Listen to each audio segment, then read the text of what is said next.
தோள்பட்டை மூட்டு விலகுதல் முதல் முறையாக சரியாக நம்ம அது வந்து ட்ரீட்மெண்ட் கொடுத்துட்டோம்னா, அதாவது கரெக்டான சமயம் அதுக்கு டைமில் அதுக்கு ட்ரீட்மெண்ட் கொடுத்து கரெக்டான நேரம் அந்த தோள்பட்டையை கட்டில் வைத்துக் கொள்வது, அதற்கு பிறகு ஃபிசியோதெரப்பி கரெக்டாக செய்வது, பயிற்சிகள் இதெல்லாம் செஞ்சோம்னா இந்த மூட்டு விலகல் மறுபடியும் வராமல் நம்ம காத்துக்கொள்ளலாம்.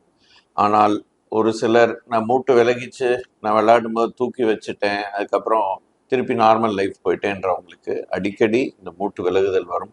இதை ரெக்கரண்ட் டிஸ்லொகேஷன் ஆஃப் ஷோல்டர் என்று கூறுவார்கள். அதாவது ஷோல்டர் அந்த தோள்பட்டை மறுபடியும் விலகும்.